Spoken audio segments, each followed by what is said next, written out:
This conference will now be recorded. I can't do two things at once, Laura, so.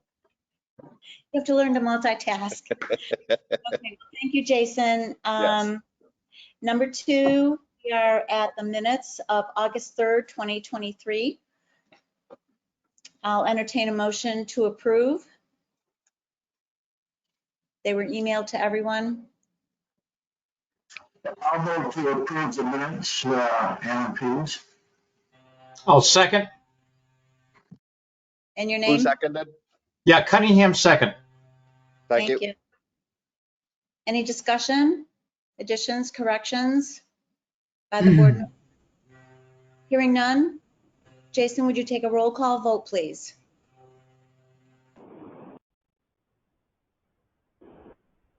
Alan Pease, Aye. Amanda Reed, Aye. Christopher Monroe, Aye. Laura Schifrin, Aye. Peter Cunningham, Yeah, I'll abstain. I was on at the meeting. Rick Ward, Aye. Roger Hoyt, Aye. and recent addition, Stacia Donahue.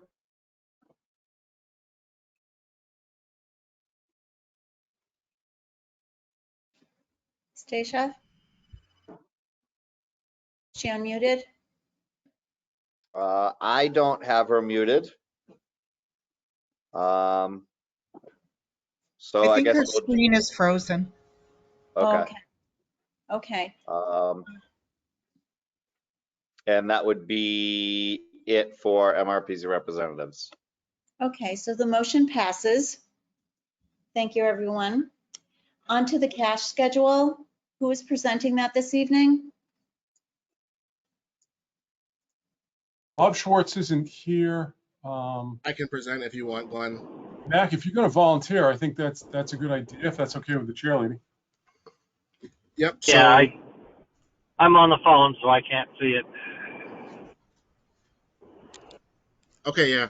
So I'll start. So the opening balances for July 31st for all of the accounts were $750,805,063. The cash receipts, Regional Energy Planning Assistance Grant, $9,633.80. Peter Sham's FY24 assessment, $420.02. Massachusetts Department of Transportation June invoice number 9, $60,649.91. Winchendon's FY24 assessment, $3,685.98. Massachusetts Housing Partnership with Groton, Harvard, Ashby, and Lancaster totaled $9,337.14. The EPA revolving loan fund July payment, $3,199.15. Hubbardston FY24 assessment, $1,563.40. Ashburnham open space invoice number 1, $5,493.10. Athol Green Communities invoice number 1, $3,161.13. The total transfers during the period: the transfer to the Mass Municipal Depository Trust other post-employment benefits totaled $3,000. Transfer to checking from Mass Municipal Depository Trust, $35,000. And transfer to the debit account for the period was $1,400. Total interest in August of 2023 was $1,678.17. So the total receipts for the period were $138,221.80. The total cash on hand before this warrant was $889,027.43. The total amount of this warrant, so all the cash disbursements, $167,000, $167,899.55. Balance after the warrant $721,127.88. And then on deposit as of August 31st, 2023 was $721,127.88. Thank you very much. Anybody have any questions? Seeing none, I'll entertain a motion to accept the cash schedule of August 31st, 2023, subject to audit. So moved. State your name. Yeah, Cunningham, so moved. Thank you. And second, Alan Pease. Thank you. If there are no other discussion, Jason, can you take the roll call vote, please? Yep. Let's go Alan Pease, Aye. Amanda Reed, Aye. Christopher Monroe, Aye. Kyle Nardowitz, Aye. Laura Schifrin, Aye. Peter Cunningham, Cunningham, aye. Rick Ward, Aye. Roger Hoyt, Aye. Stacia Donahue. Hi, can you hear me? Yep, we can hear you. Thank you. Awesome. Tim Toth, Aye. and that is it. Okay, thank you very much. The motion passed unanimously. Okay, we're at a little bit early, but we can go ahead, I believe, with the guest announcements and questions. And 5.1 is Sean. I'm sorry, I'm not going to pronounce that name. But Sean, is that correct? Rural Policy Advisory Commission? Hi, Madam Chair Lee. This is Glenn. So Sean Sahosky is up, but due to the horrific fire in Athol, he did indicate that he wouldn't be able to be at the meeting tonight, as that's taking his attention. And if I could just fold over into a programming note or two, apologies, that, excuse me, Irene Congdon is here. She will be speaking. And then we have, on the printout, we have Mara Schulman, but Mara couldn't be here. And she has a pinch hitter. Bear with me. I'm going to cough. Don't go away. So Mara has a pinch hitter in Kirsty Pecci, who should be here signing on pretty soon.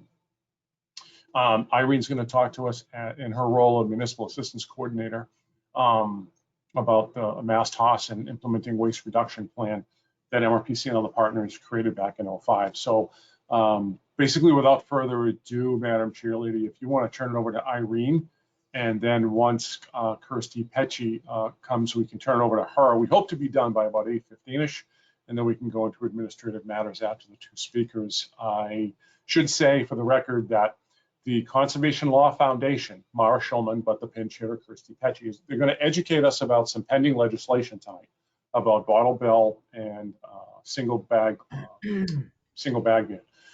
They're basically going to educate. They're going to ask for support. And what I'm going to recommend to the commissioner is that we put our ears on, we listen, and we take under advisement their requests, and we consider action at the next meeting in October. So it's just a programming note, Laura. I just wanted to say that for the record, and then just turn it back over to you, okay? Okay, thank you, Glenn, for the information. At 5.2, Irene Congdon, are you ready to speak with us? Yes, so can I share my screen? If I can do that. I think I just need to ask permission to. Jason, can you take care of that? Letting Irene share the screen?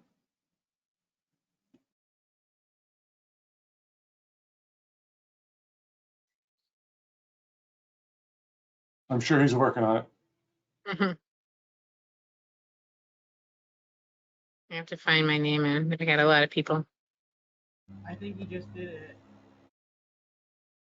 Right, I just have to press the screen button here if it lights up, but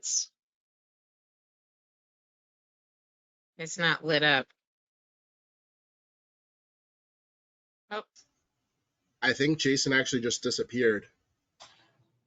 Does somebody else have, No, only he access? does. Why don't you go, why don't you Oh, just, go for it, okay. Irene, until he gets back, and then he can, Yeah. Jason's back. He can share a screen with you, give you the power now, and then go for it, okay? Okay. Oh, also, I'm- thank you, Holly. Madam Chair Lady, Holly just indicated that guests. So we need George Kahali to recognize himself for the record. So Laura, if you want to recognize George Kahali. Whom am I recognizing? George Kahali. Mr. Kahali, would you document Oh, that you Yes, yes. He'd be away from the screen, so whenever. Thank you. Okay, Irene. Yeah. So I'm Irene Congdon. I'm the Regional Recycling Coordinator, the MAC, the Municipal Assistance Coordinator for Central Massachusetts. I'm with Mass DP, and I've been here a long time, and I'm sure I met some of you, or I work, of course, with all of your communities. With Central Mass, I do work with 75 communities, so I go from 495 all the way to the Quabbin, and I've been here over 20 years. I can't believe how time is flying. And I work with helping your communities, mostly with the Board of Health and the DPW on grants and the how to reduce trash. So we talk about the trash, we talk about recycling, composting, reuse, hazardous waste. So it's all those fun things. And so now my position is a very unique position. I am a contractor. I've been contracted for over 20 years with different communities. And this year, just as of starting of July 1st, I am now, my host is you, the Montechusett Regional Planning Commission. So when you see my email, it actually says Montechusett Regional Planning Commission. Which is, it's a nice type of grant, is that my funding comes kind of through, and then Montechusett Regional Planning Commission, just being my host, gets $10,000 just to help write my check or electronic transfer my check. So that is very nice. So thank you very much for being my host. And so I'm here definitely to help everybody with trash reduction. And I wanted to, hopefully I could share my screen so I can give you the presentation, but it's still not letting me get through. Yeah, Jason just teased me. He's having internet issues. So if you can rip without your materials, that's great, or rift, or whatever the word is. Sure. But keep going, because Irina, as we've gotten to know you, of course, you and I have known each other for 19 years, but as we've gotten to work more closely together, there was, just a wonderful meeting that you held recently for a person For who Tessa, yeah. Yeah, and then you throw out so much wonderful information about the cost savings to communities by limiting waste reduction and so on and so forth. If you want to at least tell the communities about the impacts in the region, I think that's very helpful, with or without the handouts. And Jason will get it worked out, but you might have to just keep going, okay? Yep, no problem. Thanks. Going back in some history, we're pretty much talking about 2005. Montechusett Regional Planning Commission got a grant with my time as the technical assistance for Mass DEP, and we also had a grant with the rural, I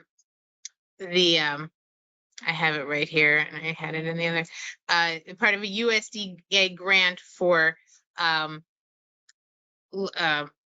MCAP. She put it in the agenda, for rural communities assistance. And we were looking at we did a plan for the North Central Regional Solid Waste. What would it be for our region, for Montechusett Regional Planning Commission? And how the communities with changing of trash, and we at that point, we were closing the Gardner landfill. That's where we were at that time. And what were we going to do? And the priority is pay as you throw. And most of you guys have pay as you throw. So it is, over those years, we've added each community, and we've added Athol to have a new transfer station. That was a brand new thing that we helped create. And with the plan came that we needed to have a cooperative. We have the group of communities that formed the North Central Regional Solid Waste Cooperative, and the AKA, you probably all have heard of Mass Toss.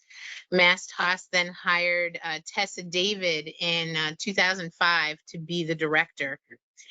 And we just had a great celebration on August 10th, right there at the Montechusett Regional Planning Commission office, to celebrate her 19 years of being the director and her retirement.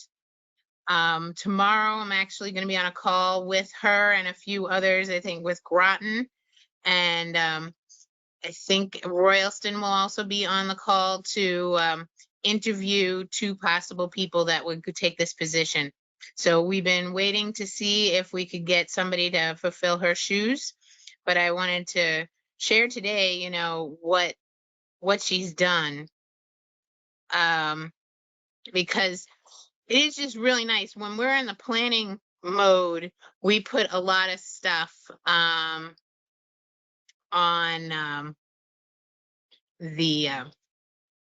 paper. This is what I want to do. This is what I want to do. And oh, maybe I can do it now. It says share. Let's see if I can get in there. Yeah, I just made you the presenter. Sorry, I was having very Okay, bad nope. internet issues. I can understand. I just want to make what everybody can see here. Can you see the PowerPoint here? Yes, ma'am. Yep. Okay, so then I'm going to start from the beginning. Okay, so that's what I was talking about. Is Tessa Oh, retired, Tessa. you know, after 19 years? Yeah, so after you see a picture, then you'll be like, oh, I know her. Yeah. Yeah. And this has been a big year. She's done a lot with all of us. And her position came out of this plan. And it's definitely dated. We got to update it. But we need somebody to fulfill the position first to move forward. And so we're hoping by next week we'll have somebody. So we'll see how that works out tomorrow. But this is what I was talking about is we had did the plan. We hired Tessa, and Tessa has been a powerhouse of just working with each of your communities, hazardous waste, events, waste reductions like pay as you throw, grants, and working with the vendors. I'm on the state level that I give grant money and push you to do it. And then her position was actually get it done, you know, and this is where Glenn was talking about. Oh, I'm trying to kind of show you. Guys can see it? I don't know if you can hear me. Can you guys hear me? We Yep. hear you with the presentation. Okay, great, because it kind of This is disappeared. the powerhouse. for sure. Okay. So this has been a success, and I just think this needs to kind of be shared as much as we can. Is in 2004, collectively, the group of communities. Oh, did I go back to show you the communities? So these are the communities that are part of the cooperative: Athol, Ashby, Air, Devens, Groton, Harvard, Littleton, Lunenburg, Petersham, Phillipston, Royalston, and Townsend. In 2004, this was their collective tons, was 18,000 tons a year. And now we're at under 8,000 tons a year now for 2022. So this is just unbelievable of the savings that when you have somebody focused on waste reduction and grants. And I like I said, I give the top level of the push and the money, but you need somebody on the ground level to get it done. And the towns received saved about $11 million. So this is just unbelievable when you take in the grants. Because of focusing on grants, you got many of the communities grants with RDP and other equipment grants. So almost $1 million there. And then the savings, just the savings, even if it was a small amount per ton at $40 a ton, we have communities that are paying $80 a ton. So that is a very reduced rate, conservative rate. Irene, Out of the cooperative, yes. Irene, Yes. you're not sharing right now. Are you intending to? Oh, yes. That's what I asked before. You're not seeing this? We can Okay. hear, but we can't see. Okay. It says end show, and you're not We seeing could see it this. before, and then for some reason it stopped. Let me get back into it. Okay, can you see it now? Got it. Okay, so let me move up a little bit to the fun numbers. So this is the big reduction. You know, people don't really see that when you take a picture of 2004 and a picture of 2022, and we really had more people coming into our communities. We have more people that are using the facilities. We have a new Athol facility that more trash is coming in there. So it's amazing of this reduction and how much savings has been done. She has worked tirelessly on these, getting not only people to have access. So out of the 12 communities, 10 have pay as you throw. 12 of them, all of them have received RDP money, which is our grant program, the recycling dividend program. And a CHARM is a center for hard to recycle materials. That's like your drop-offs of the communities. It's a recycling center like we have in Townsend that is that people haven't accessed. So even in Templeton, you know, Templeton's now going to Winchendon, but it's we want everybody to have access to a place that they can take electronics, where they can take metal, where they can take mattresses, where they can take these things. And this means everybody in this cooperative group has access. I'm working with Hubbardston now because they don't have access. That's an ongoing problem that we've been having. But we've been moving forward. MassTOS has worked in a great setup of having an idea, working with the communities, doing going on tours, doing the research, doing a pilot, and then implementing. So this is like taking our plan and implementing it. And she's done that for the hazardous waste, for pay-as-you-throw programs, for CHARMS, Center for Hard to Recycle Materials, swap sheds, compost bins, school recycling, event recycling, organics programs, and contract work. The tasks, I mean, these are just the ongoing things that just go on, that people don't realize that because we have a director, that she was able to go to other regional events. Like I said, I oversee 75 communities. This was just 12 communities, but all the events that I'd have in Worcester or in other locations, she would come to. And we'd have state events and NERC, and which is the Northeast events. Tessa would attend and represent the North Central Massachusetts, which was great. Just showing you things that it's just the little stuff of we'd have these bins. We got them from a grant. We'd have them available, but now you have to do the transport. This is a scout doing a project at Groton Fest. We have somebody, Phil, doing a project in Royalston, doing something in Athol, doing something in Petersham. It's a church group. It's the town's event.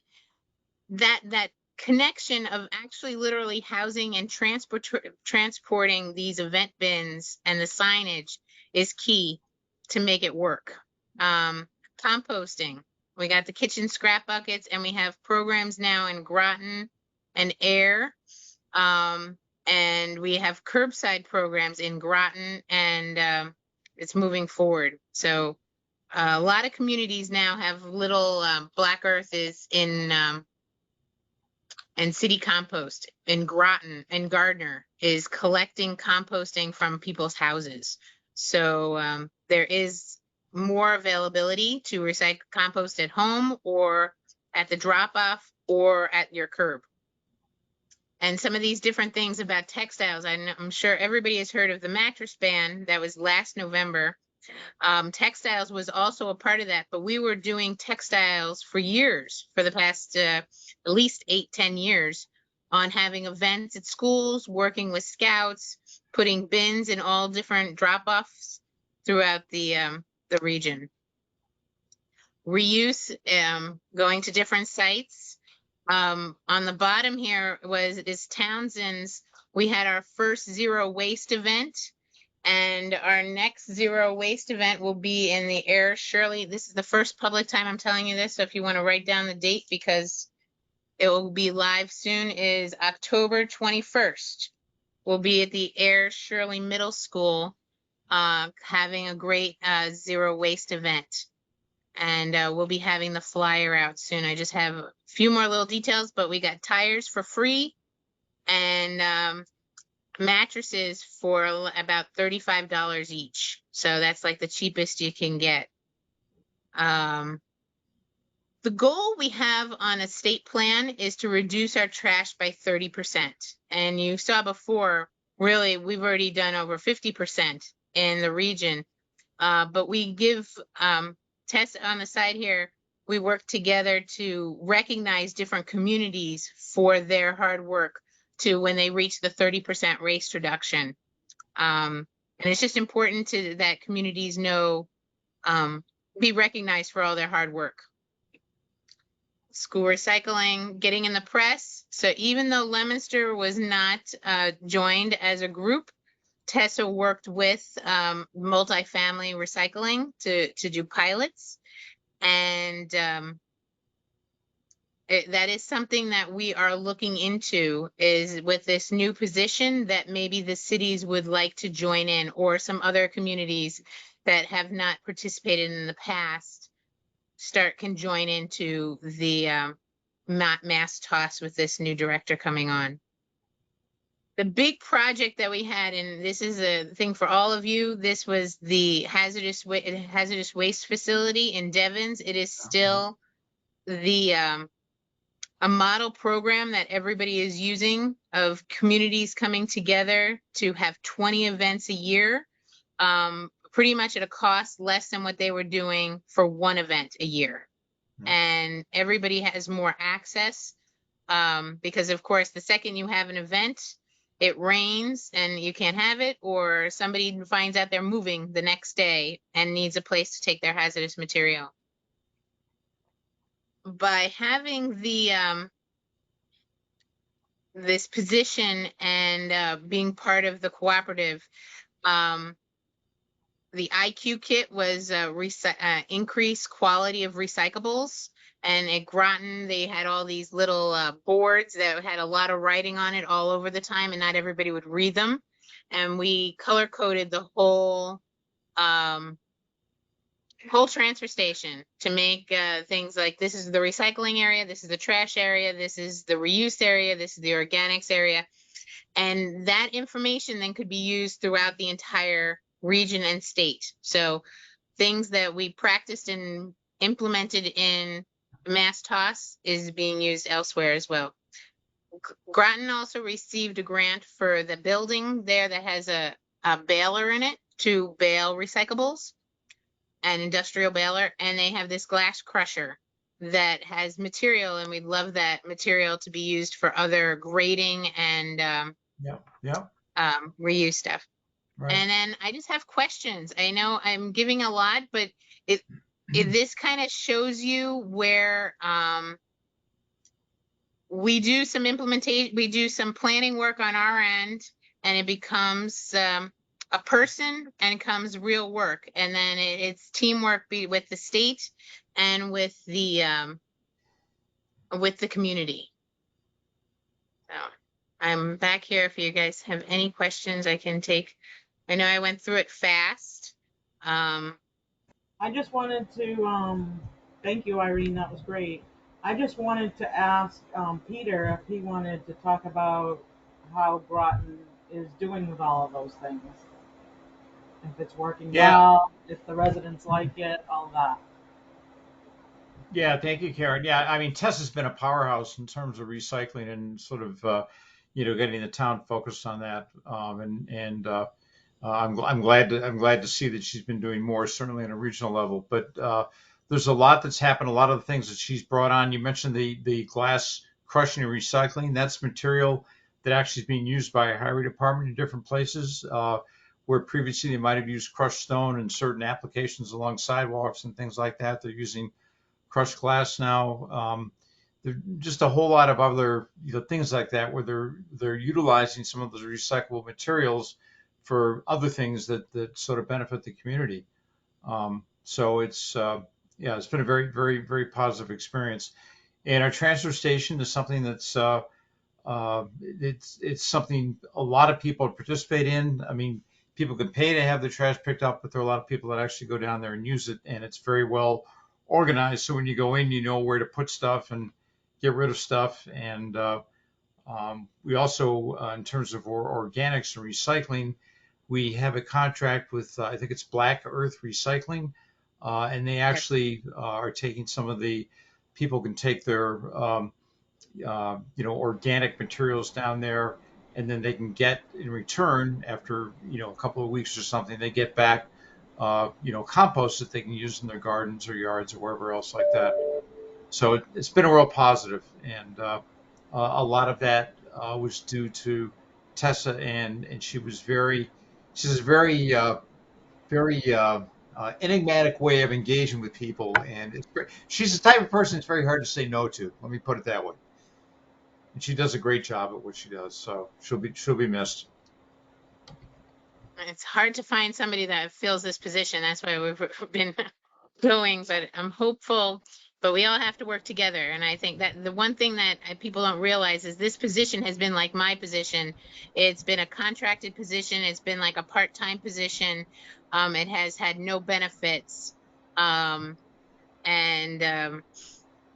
It's just been hosted by Groton. So that's where it has been. This new position, I'm hopeful we'll have somebody, but I think we're going to have to make this a real position at some point, and maybe working with the cities to. I think the key is going to be to find somebody that I mean, she had a sort of innate passion for recycling and doing that. So it's finding a person like that, and I think if you're able to do that, I think you're going to be in good shape. But it's finding somebody that's got a passion for that. I mean, I don't think Sheila actually lives around the corner from me. I don't think she throws anything away. It always has a purpose somewhere. It gets recycled, or she's really incredible. So I can't say enough good things about her. And I'm biased, and I'll certainly freely admit that. Any other questions? Anybody have any? Our goal is our grant money. I think all of you, the communities have grant money that we just put in for a grant application in June. And I'm kind of expecting that we'll hear about that sooner than November 15th. That's what our date has normally been, November 15th for America Recycles Day. But I'm very hopeful we'll hear about it sooner. And that's a great program because the money, it's a different kind of grant program than any other one. The money goes directly to the communities by electronic transfer right away. And then we ask you how you spent it. So it's not a reimbursable grant. So we want communities to use it. So this is something that you guys can help me with is I don't have my list in front of me of what communities are holding on money. Tessa's normally been helping communities spend their money, but I'd say Fitchburg has like the most amount of money in Central Mass just sitting there. And it's like, you need to spend it. And if the DPW or the Board of Health doesn't have plans, we can think of other ways to help new dishwashers, help new programs to do waste reduction in the community.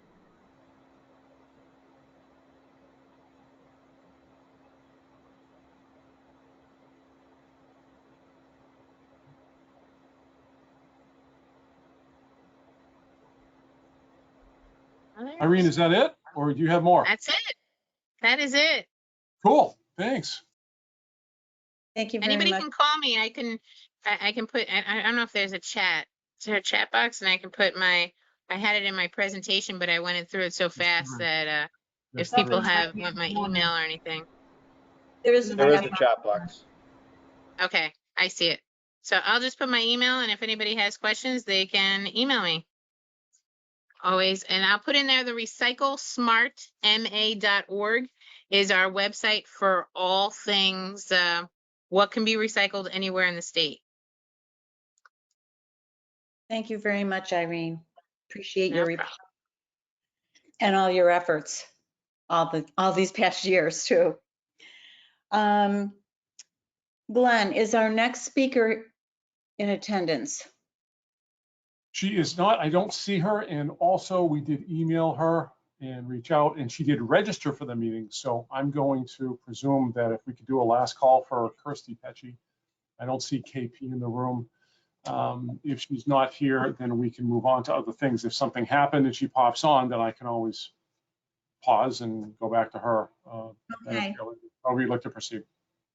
Okay. George, do you have a report from Mert? Not at this time, thank you. I Oh, don't okay. have any new update. Okay, thank you. I thought this would be a good point to ask you.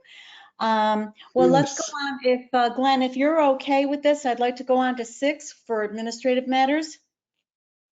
Sure, we could do that. So just a couple of notes, and then Jason, if you want to put up the spreadsheets in a certain order, or you want to give me screen control, that's up to you. Whatever works on you, because of the tech issues, no sweat. The notes before I dive into the 6s here under admin matters. So I'm proposing the hiring of new personnel, basically a full-time planner in planning and development and an intern, and promotions of 3 persons, 2 in transportation and 1 in administration. Following the personnel matters, I'll ask the commissioners to authorize the engagement of Dexterity Management and other business who we hired in FY23. So I'm going to ask you to hire them or engage them as a 1099 contractor in FY24. These are all budget-related items, and I'd like to provide a snapshot of the FY24 budget before we proceed with reports and resolutions. So Jason, you let me know how to proceed, and you just did. So thank you very much.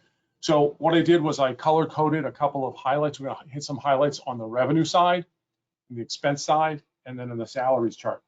So Jason, there should be a couple of red items in the middle of this particular PDF, which is the revenue side of the spreadsheet.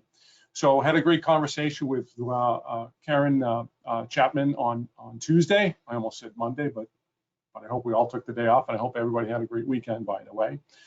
So what we're looking at is I'm looking at dialing in the budget for a probable amendment to the budget at the October or November meeting. I'll tell you why in just a second. But what it says there, Jason, could you expand that screen a little bit, zoom in, I should say, so that rows 45 and 48 are a little bit easier to read on. That's better. So I hope that's better for everybody.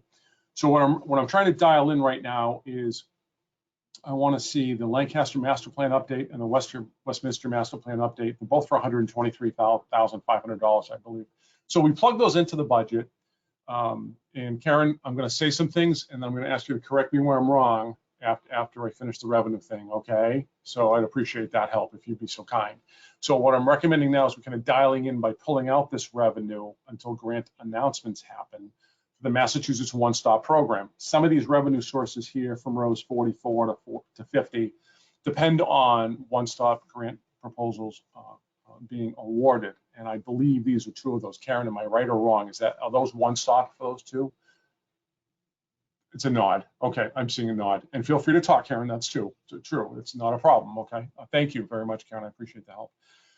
So by doing that, last month we had about $197,000 projected surplus, but I'm trying to, dial in revenue and expenditure to get to the salaries. I'm going to finish the budget presentation. Holly just indicated that Kirsty is logging in now, so we'll go back to her, Madam Shirley. If I can just finish the budget presentation, and then if you want to go to Kirsty's stuff, we can come back. So Jason, if you would pull up the expenditures PDF, please, which should be the next tab. So let's hit a couple of these, and if Jason, you'd be so kind, so the red and then the blue are highlighted. So the consultant fees, row number 80, consultant fees, other admin salaries, update consultant is in there.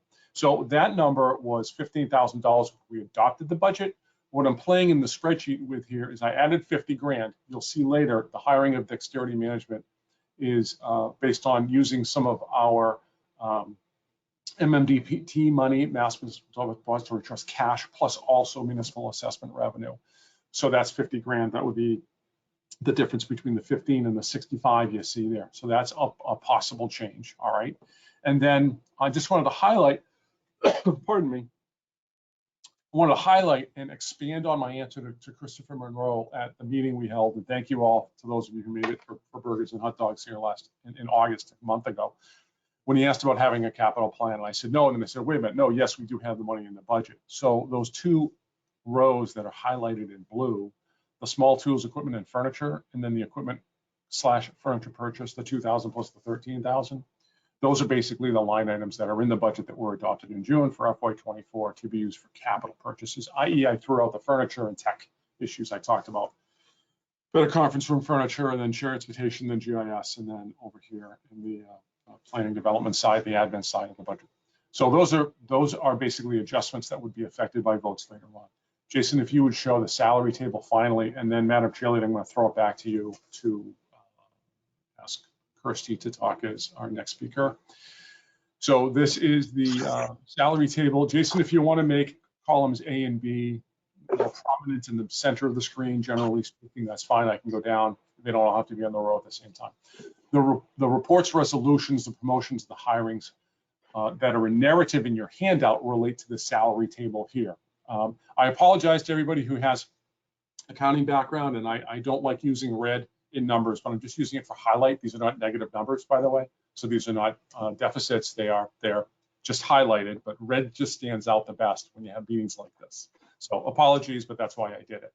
So just to make sure I don't get beat up by any financial people out there. Thank you. Administrative Manager Holly Ford, I'm recommending a promotion. I'll get into more detail later, but all the promotions in here, the theme is that people have grown beyond their existing job description and they've taken on more work. They're rising above. They're doing work above and beyond the call, and they deserve the right to be promoted to a higher level in the organizational chart and have a new job description. That's the theme of all the narrative later on. The row 18 talks about principal planner. That's a new hire. That's Joseph Boyle. You'll see that in the narrative later on at 57,997. Row 19 is a principal planner, unfunded position. I had a $70,000 placeholder in there. That's the highest level that a principal planner would make, 50 to 70 grand. But I zeroed that out because, again, I'm trying to dial things in, and also Karen, I believe she said we don't feel a need for another planner right now. Now that could change. If those two master plans pop in, all of a sudden 123,500 for each comes in, and our negative balance goes positive, then we may need more staff or consultants for a combination. But right now, again, we're trying to dial things in. Row 20 is a senior planner part-time. You already authorized hiring. That would be a part-time at the $44 an hour rate for about 10 hours a week for about 39 weeks. And then bringing an intern on. CC is Corey Castle. Oh, by the way, senior planner is Megan Donahue. 21 is a Corey Castle. 22 is intern Maitri Shinjakshikar. Maitri was here with us for August, and she wants to come back in January. And those are a couple of dynamos. In the transportation world, on rows 29 and 30, recommending promotions for Sherry Bean and Brian Doherty to that new salary level to go from principal planner to senior planner. So Holly, I'm trying to catch up with Holly's text. Holly has been telling me that Kirsty is trying to log in. I don't see her in yet. Okay, and that's consistent with what Holly is texting me. So, Madam Chairleader, I'm going to keep going on this if that's okay. Jason, could you go back to the PDF? That's the expenditure side, which was the second PDF, sir. Go all the way to the bottom, please. Now that I've given kind of the thumbnail sketch of trying to dial in revenue, trying to dial in expenses and do promotions and hires, go all the way to the bottom. That's great. You're going to see a lot of white space in the lower right-hand corner. It says a negative 3.4%. That's an estimated surplus deficit line item. The estimated proposed deficit would be 83,499 if you take all the recommendations and vote everything I'm recommending tonight. A month ago, I was recommending projecting a deficit of a surplus of 197,000 to the good, and that's because we had those two master plans in there and we weren't doing some new hires. Now, if you are adopting a budget in June, you're going to get sick of hearing me say this, and you're under 20% deficit at June for the upcoming fiscal year, history has proven you can make it through the fiscal year because it means you're going to get more contracts. You're going to do marketing. You're going to get you're going to get hired to do new things. So to have a projected 3.4% deficit in September for the next 9 months, give or take, we should be able to get through the year just fine and plug the leak of 83,499. That should not be an issue. It has not been in the past for 16 years or longer. That's the summary of the budget. Madam Chairleader, I can bump over to the handout and go to 6.1 if that's okay, and just start the votes until ideally Kirsty will join us soon. So I'll just keep going unless somebody stops me, ideally or cheerleading. Why don't you do that? Okay, thanks a lot, Laura. I appreciate that very much. 6.1, proposed budget amendment and hiring, the resolution promotions report and resolution for multiple positions report. Proposed new hires. Proposed new hire, Mr. Joseph Boyle, principal planner, and Corey Castle, intern. At the most recent FY budget update, which I just summarized for you, the agency's projected surplus of 197. So I just went through the long speech of, well, 197 changed if you do these things, but we have the revenue, I believe, to support these positions. We have a lot of work to do and we need new hires. That's what all of this narrative talks about. The amount of money we have right now really outweighs personnel that we need. Now, the auditor will sometimes come in and he will sometimes use the phrase that regional planning agencies don't make money until they spend it. Wait a minute, slow down, time out. Private sector, that makes no sense. What does that mean? It means you have to hire the staff when you have the contracts to deliver the service, to then bill and draw down the money to pay for the staff. That's what that all means. So I'm recommending the hiring of Mr. Joe Boyle. Karen and I interviewed him, I want to say it was about 4 to 6 weeks ago or so. I'm also recommending the hiring of an intern, Mr. Corey Castle. He'd make $17 an hour, work no more than 18.45 hours weekly. Funding is available, really through June 30, but I'm going to take that on a quarter by quarter basis. I mean, I've got some research for him to do. I'm pretty sure Karen does. I want to talk to Brad in transportation, see if he does, even GIS. This is a kid that's going to stat school at BU. We had him on the payroll as an intern last summer. He did a lot of good research. Interviewed Corey and I talked to him. I said, okay, I don't want you to just download spreadsheets. I want you to do an analysis. And we're going to teach you how to write as well. So he's interested in doing that starting either on the 11th or the 25th. And we'll just figure that out. And Jason, could you go to the next page? You are on the next page. Could you scan down on the handout a little bit more, please? He'd work under the direction basically daily of Karen. And if Karen's like, Glenn, I need you to give him something, that's fine. We're pretty flexible around here. I mean, he might find himself under Brad here. Who knows? So those are the resolutions. The first one is to propose the hiring of Joe Boyle and Mr. Castle at the numbers 57,997 for full-time for Mr. Boyle as a principal planner and Corey Boyle at $17 an hour. Madam Chair Lady, do you want to do all these all together? Do you want to do the new hires separate from the promotions? However you want to do this is fine with me. Please let me know. Glenn, finish the summaries and then stop talking. Whatever your direction is, I'm good. Question? Yeah. Yes. Yeah, hi. Yeah, Laura, can you hear me? Yes. Can you announce your name, please? Yes, yeah, Peter Cunningham Groton. Glenn, just a quick question. Regarding carrying the deficit in the fiscal year, what are the and I appreciate how there's more things that'll be happening down the road, but are we able legally, I guess, to carry a deficit like that? So we're not a municipality, and okay, in the past, bluntly, we didn't really project deficits before my tenure. All right, and I like to do that. So we don't follow municipal rules while, we have this deficit, you can't do anything. Even in a municipality, if you have a $15 million budget, you don't have all the $15 million in your coffers, but you still have to hire police officers. You don't have them at July 1. You earn revenue through taxation and fees and billing, right? And then you hire and lay off as needed through the year. So we can do that, yes. There's nothing illegal about this. It's just I like to be extremely transparent about, well, what do the dollars and cents tell us? Hey, Glenn, do you really know what the hell you're doing? Well, I think I do, because I'm proving that we have money, we have contracts, you need more. And this is basically how RPAs operate. Now, I loathe the phrase, Peter, that's the way we've always done it before. I'm the first one to say, no, don't operate that way. So that's why I started bringing in these more transparent funding reports and about, projections and, even projecting an overhead rate for the upcoming fiscal year. So people really have better data, people meeting commissioners. And right. Yeah. Yeah, thank you. That's appreciated. Thank you. I mean, I just kind of get hung up. I know when you go to town meeting, you got to present a balanced budget, and that's the budget you take forward in the next year, and you got to work within that budget. So, right. But having said I appreciate that. No problem, Peter. But another part of the answer to your question is, and I mentioned this recently, about zero-based budgets, balanced budgets, and these budgets that either overestimate or underestimate revenues. Every year, I get knocked up the head in the audit. There's always one sentence that said, Management Yep. overestimated or underestimated its revenues. That's because, and if the commissioners want me to present a budget for FY25 and beyond, we will have a zero-based budget where everything adds up nice and everything down the bottom is zero because everything's perfect. Well, in that, the reality is that I call those budgets fake because you're making up numbers to have everything be pretty for an auditor and an accountant. Yeah. To say you have a balanced budget. Well, that's nice, but in reality, when we start our home expenses every January 1st, or our fiscals on July 1st, or our credit unions on this January 1st, the reality is that you have outstanding, AR, you have AP. Things are never really true and balanced. So there are two ways to do budgeting, and there's this. I like this more honest, transparent way, and then there's zero-based budgeting. So, but yeah, no, I agree completely. And it's more realistic because there's so many variables that you encounter as you go through a budget cycle. So I get that completely. Yeah, but thanks. Keep asking those questions. Deserve answers. Okay. All right.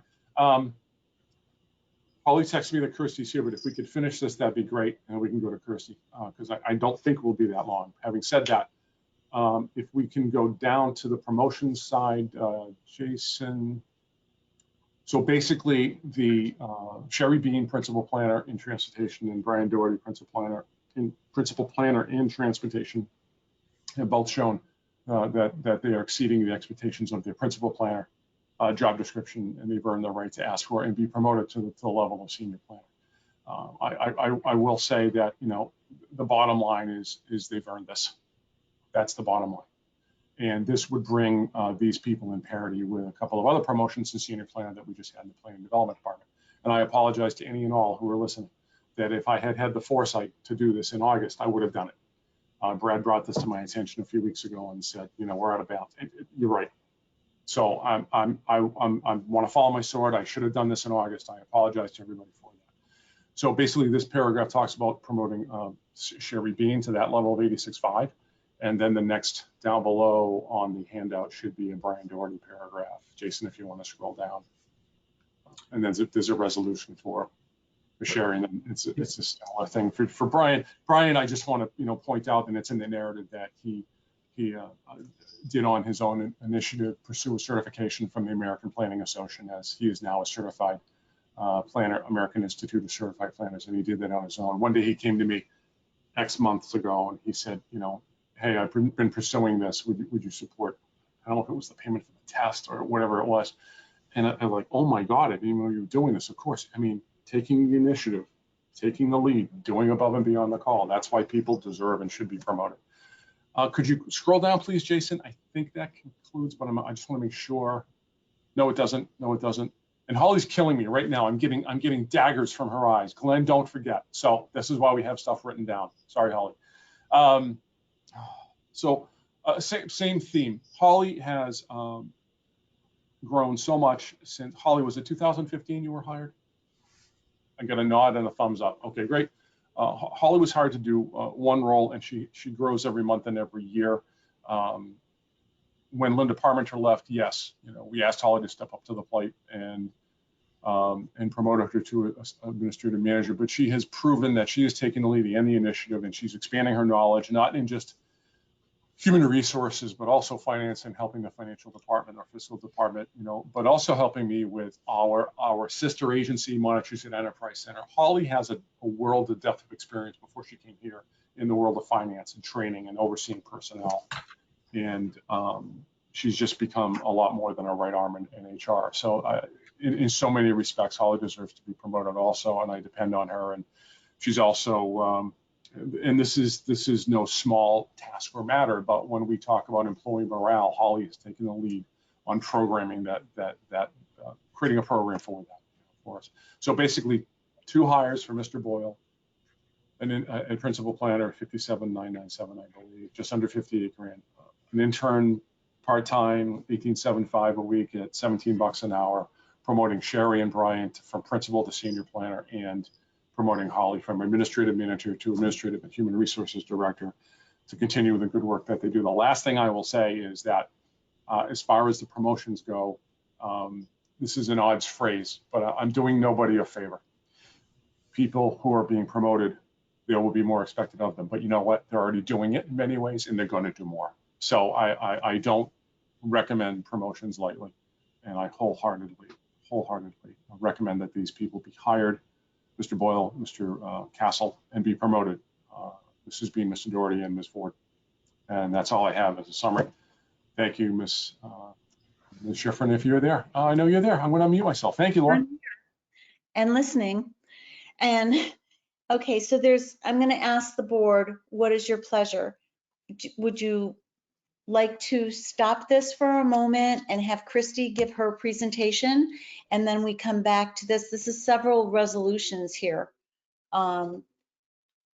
in the documents, or do you just want to take the resolutions now? I would recommend that we take the resolutions now and just take them individually, one at a time. Okay. I concur. Okay, so the So I would offer a motion that we affirm the recommendation of the director of Sherry Bean to the position of principal planner. Is there a second? Second, Alan Pease. Take a roll call vote on each resolution. Alan Pease, Aye. Amanda Reed, Aye. Christopher Monroe, Aye. Al Nardowitz. Aye. Laura Schifrin, Laura Schifrin, aye. Peter Cunningham, Yeah, Cunningham, aye. Rick Ward, Aye. Roger Hoyt, Aye. Stacia Donahue, Aye. and Tim Toth. Aye. And that is it. Okay, next resolution.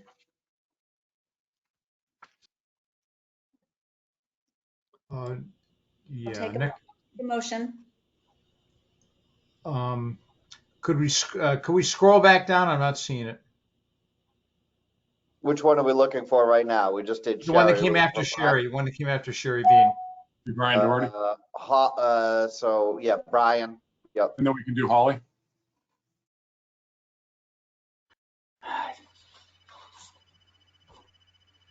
Let me see. Do we have to vote the proposed hire?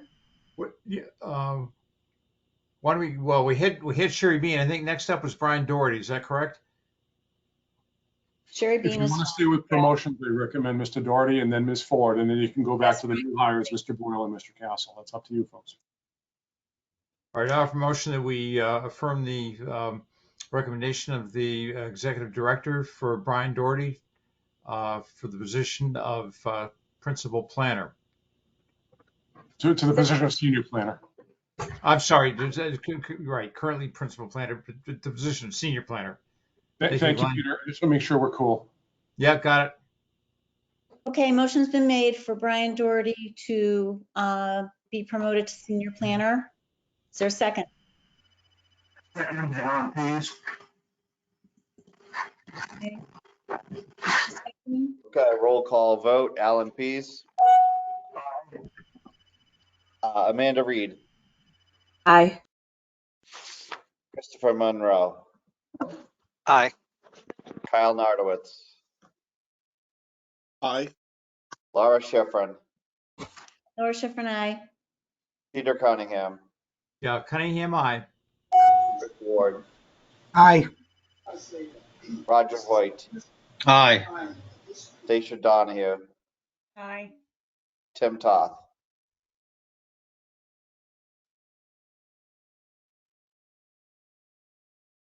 Tim? Yeah, he's muted. Aye. All right, and that's it. The resolution passes. Okay, so the next resolution is that be it resolved that the Montechusett Regional Planning Commission approves of the promotion of Holly Ford as presented by the administrator. Do I have a motion? Is there I make a first? motion that we affirm the recommendation of the executive director to promote Ms. Holly Ford to the position of administrative and human resource director. Second, Tim Toth. All Any right, discussion? roll call. Roll Alan call. Pease, Aye. Amanda Reed, Aye. Christopher Monroe, Aye. Kyle Nardowitz, Aye. Laura Schifrin, Laura Schifrin, aye. Peter Cunningham, Yeah, Cunningham, aye. Rick Ward, Aye. Roger Hoyt, Roger Hoyt, aye. Stacia Donahue, Aye. and Tim Toth. Aye. And that's it. Okay. All right. Can we move on to our guest speaker now? And we do the hiring of Mr. Boyle and Mr. Castle. And there's a scrivener's error on my part. It says in the resolution to approve the hiring of Mr. Boyle should be Mr. Boyle and Mr. Corey Castle as presented. Is there a resolution for Mr. Joseph Boyle and Corey Castle? I move to affirm the recommendation of the executive director for the appointment or hiring of Mr. Joseph Boyle as full-time principal planner. Yes. Is there a second?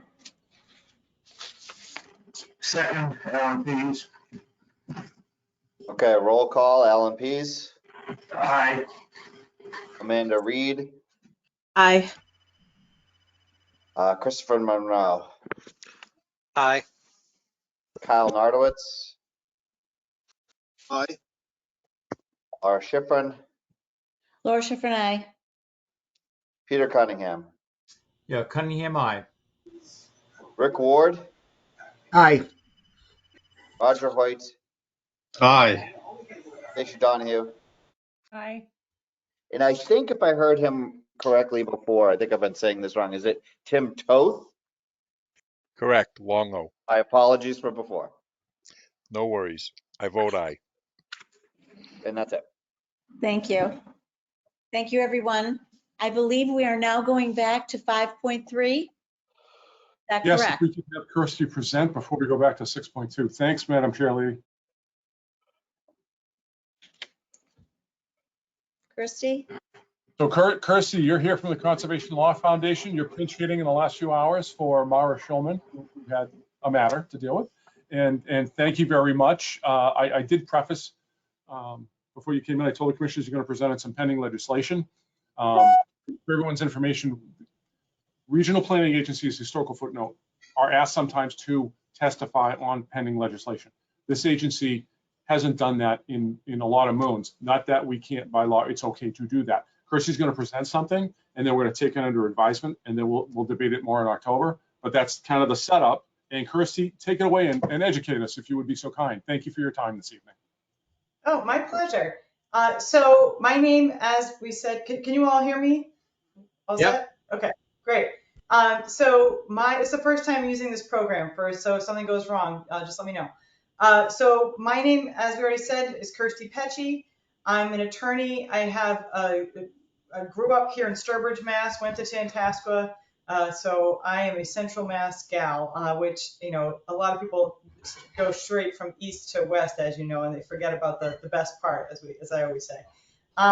I did a lot of work on municipal and land use law in my career at Nixon Peabody, and then was at MassPIRG, then at Conservation Law Foundation, and now I'm the director of an organization called Just Zero, which is a national zero waste organization. We do soup to nuts landfills, incinerators, pushing back against them and trying to promote composting, real recycling, reuse, and the zero waste hierarchy in general.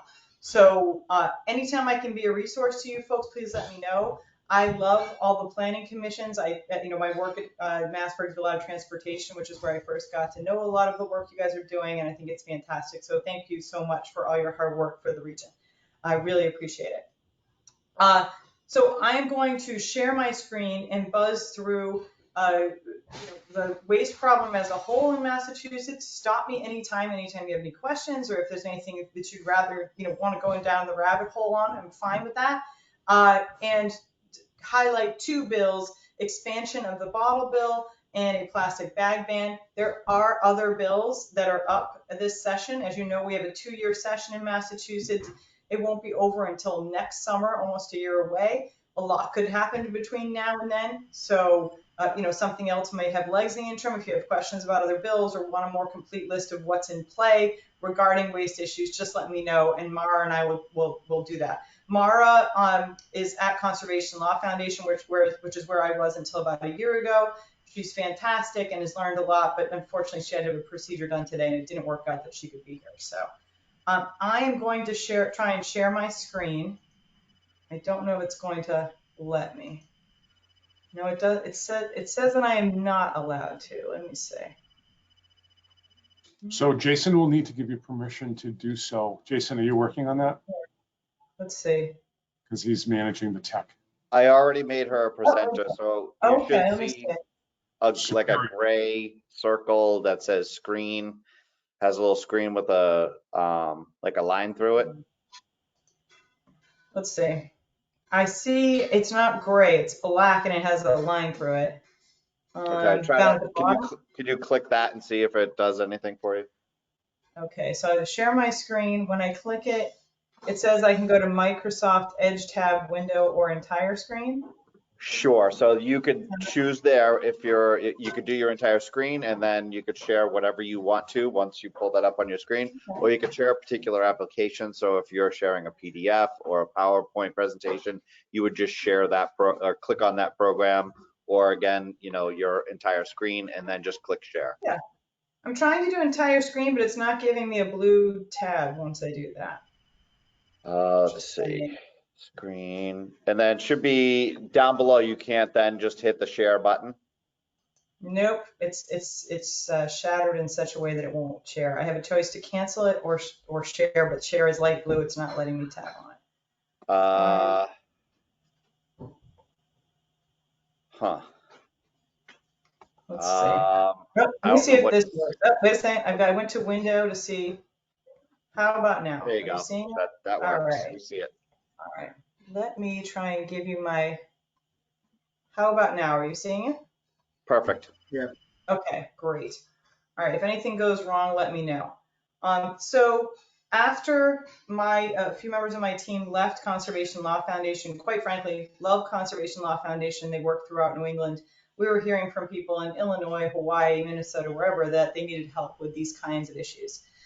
So we founded Just Zero for that reason. We still work very closely with Conservation Law Foundation because there's just so much to do in this space. So we certainly continue to work with them, and that's why Mara and I kind of fill in for each other in these issues in different places. All right, now I'm trying to forward this. I'm not getting, it doesn't look like it's forwarding. Let me see. You should be able to just hit like the right arrow on your keyboard. Yeah, the arrow button. Yeah, doesn't look like it. Let's see. Technology's great until it's not, right? Right. Yeah, I mean, it should work as it normally would. So I'll maybe hit the space bar sometimes. I think we'll do the same thing. Not really the up, sure. down. Yeah, no, not getting. Let me see if I can get into it otherwise and get. Are you still seeing the screen? Yeah, still seeing the screen. It flashed for a second on a different onto a different slide, but it was only for a second. Yeah, it's not looking like it's going to give me. All right, let me see.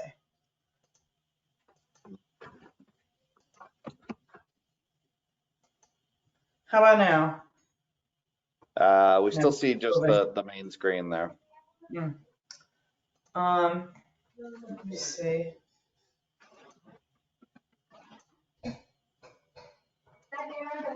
All right. Regardless, I can do this without if it's not going to work. Oh, there we go. This isn't the same view. Can you see it now? Oh, there we go. There we go. Oh, Okay. and then it went back. Yeah, I moved it back. Okay, so Okay. Kirsty Pecci, attorney, done a lot of this stuff for a long time. Ask me any questions you have and we can be in touch afterwards. Happy to be a reference. Just Zero, as I mentioned, national nonprofit, soup to net zero waste, and we're trying to make sure that we're, doing this as well as possible. The reason it's Just Zero is not only because of the zero waste piece, which is kind of obvious, but also because we want to be as just as possible in doing this work. A lot of the most polluting facilities are in low-income communities of color, and we know that that's how this works, and so we're trying to do a better job with those pieces. Likewise, CLF is founded in a framework of justice. The Zero Waste Project is within the Environmental Justice Program. They're acting more as community lawyers, meaning representing community groups and permitting issues, but we work really hand in hand on a lot of these issues across New England with CLF. Okay, this is something that many of you are probably familiar with, but just so you know, we have a waste problem in our country and in our state. We're creating over 6 million tons of waste in Massachusetts each year for disposal. It's going to landfills and incinerators. None of those landfills are safe. None of those incinerators are safe.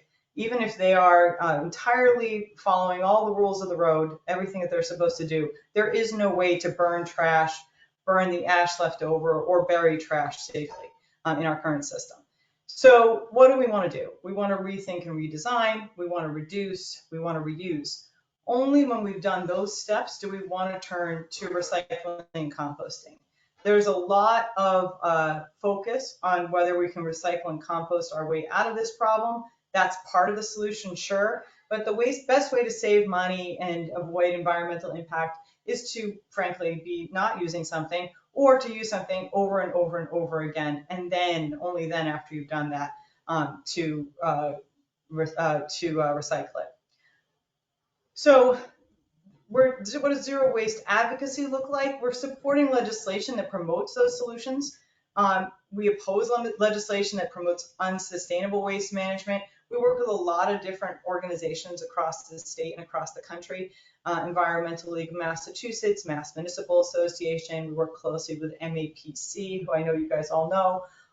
We work with MassPIRG, with Environmental League of Massachusetts, a lot of folks, and then a lot of local organizations too, a lot of river keepers and the Alliance of River Keepers and others who are trying to keep this plastic waste out of the rivers and from being cleaned up. We look for opportunities. At CLF, we look for opportunities to provide community lawyering. At Just Zero, we're trying to make sure we figure out what the best policies are. Part of that is climate, part of that is energy use in general. A lot of that is toxicity and fairness, as I said, keeping it out of BJ communities. But another part of this is pure economics. Even if we only are talking about economics, with the rates that cities and towns and counties across the country are paying for waste and for recycling, our arguments about what the best policy is would win out, even if we weren't talking about those other issues, which of course are very important too. So what's going on for waste legislation right now? So the first bill that I want to tell you about is bottle and can deposit return system. Right now in Massachusetts, since about '83, if you buy a beer or a soda at the store, you pay an extra 5 cents. You get that 5 cents back when you return it. That's the deposit. The handling fee is paid for by the beverage industry. The beverage industry pays redemption centers or retailers per bottle for moving it through the system so it can get to the recyclers. Mass DEP oversees this system, and honestly, it's still one of the best recycling systems that we have, despite the fact that 5 cents isn't worth what it was in '83. In other words, if it were updated and the deposit were what it should be, it'd be about 35 cents. So we're seeing about 100,000 tons of material a year go through the bottle deposit system just in Massachusetts. If we improved it and modernized it and included a lot more bottles and got to 10 cents, we would be seeing another 200,000 tons a year going through. This would be coming out of recycling, this would be coming out of the trash, and this would not be paid for by taxpayer dollars at all. Cities and towns wouldn't be paying for this, and the state government wouldn't be paying for this. So what the update to the bottle bill that we're recommending does is increase the deposit to 10 cents so that we get 10 cents back. That's a greater incentive, so people are more likely to bring their bottles and cans back. It would include all glass, plastic, aluminum beverage containers from NIPS down to 3 liters. It would allow redemption from retail or redemption centers, the same as we have now in Massachusetts. In other words, up at the Stop and Shop where I live here, there's a room that you can enter separately, and there are reverse vending machines there, RVMs there, where I can put my bottle in and get a ticket back to get money immediately. And then designate all unclaimed deposits to a clean environment fund. This is something we've talked to legislators about. If they wanted to put this towards clean water or other funds, it could be. But right now, all the returns, all the unclaimed deposits are going just into the general fund where honestly they're lost. So it makes a lot more sense to focus up and use them for an environmental purpose, which was how the bill was originally enacted in the 80s and what happened until Governor Romney changed it. So we're asking to go back. Another key piece of all of this is targets. If the redemption rate and recycling rate don't stay high, which is, we go to 10 cents, we're going to see 80-90% return and redemption almost immediately. If that doesn't happen, if it starts to dip because 10 cents isn't worth what it used to be, right? Like we know how inflation works, then that would automatically increase under this bill. That's very important because we want to see that redemption level be really high. Not only because it improves in site recycling, which I can go into for a minute, but that's really the backbone of us getting to a refill system. And let me just step back on that for a second. This bill includes a refill system with the same targets as what Coke has promised to do worldwide. So by 2030, have 25% refill. This would be for all beverages. This is something that would be really important for public health and also to reduce plastic use. Right now, the bottles and cans in curbside, the aluminum's getting recycled. The plastic is getting downcycled, meaning that it's made into carpets or clothing, which is still a better use than not using it, but not bottle to bottle. And then the glass is being made almost entirely, like 99% of it, is being made into roadbed or landfill cover. Bottle bill glass, plastic, and aluminum gets made into glass bottles, aluminum cans, and plastic bottles. It's because it's separated, it's cleaner, and there are other reasons too, but the most important thing to remember is if you keep this separated from the beginning, you're going to have a much higher quality product and it'll get recycled. So again, better recycling, possibility for a good, strong refill system in the future. And then another piece of this that I think is really important, sometimes lost, it will save cities and towns money in their trash costs. It'll save cities and towns money in their recycling costs, or businesses and individuals if you live in a town where you pay individually for trash. The other piece of it's really important is it avoids a lot of litter. We see a huge impact on litter. So the piece on that is that bottles and cans, if they have a dime on them, people bring them back. Even the things that have a 5-cent fee on them now, they get brought back. If you go to a park and for instance, at the Common in Boston, you will see water bottles, which are not currently included in the system, in the trash on the ground. You will not see beer and soda bottles as much because they get returned. So again, just to recap, 10 cents, all beverages from NIPS up to 3-liter bottles, glass, plastic, and aluminum. There are a few exclusions like dairy and medicine and that kind of thing. But otherwise, it would really expand the system, get to 10 cents so people would bring it back, improve recycling, and also do a lot of litter cleanup, all of which the Commonwealth of Massachusetts and the cities and towns wouldn't have to pay for. So that's bottle and can deposit return system. The other is banning plastic grocery bags. We're way behind on this. New Hampshire doesn't have a bag ban, but now even Rhode Island has one, Vermont has one, New Jersey banned plastic grocery bags and paper grocery bags. And the folks who have done this, and it's happened again, Maine, Vermont, Rhode Island, Connecticut, New York, all have some kind of a tax or ban on these bags. Again, it has a huge impact on litter. These items are not recyclable in curbside, and they don't get recycled in separate systems in any high numbers. We really need to be stopping any use of filming plastic anytime we can. So many cities and towns across the state, I think it's 2/3 of the population when you include Boston, Worcester, all of our big communities have banned plastic grocery bags. Big Y said they're not going to use them anymore. Stop and Shop said they're not going to use them anymore. Like these are going the way of the dodo. Let's make it a nice, consistent law that is in place across the state, so that, to be fair, the grocers are dealing with a patchwork quilt right now. That's why some of them have just decided not to have any bags, plastic bags at all. That's really what we should be doing. So that's where that's at. And this is something that's been kicking around for a long time, and its time has come. So prohibits retail establishments from providing customers with single-use plastic bags, and then the recycled paper bags would be 10 cents. So that way, people would still have an incentive to use a reusable bag, which is, of course, best case scenario here. And that's it. Let me stop. Let me see if I can get over here to stop sharing. There we go. Okay. And again, there are other great bills that are in play right now. There's an extended producer responsibility for packaging bill that Chairman Day put forward.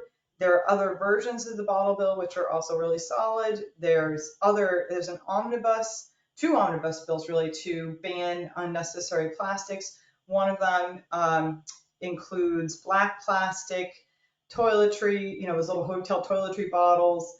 There's a lot of different bills that are out there that are really good ideas. So not to say that there's not other good ideas. These are the 2 that have kind of risen to the top that I think we want to make sure get across the finish line as soon as possible. Any questions or any further information I can give you folks on this stuff?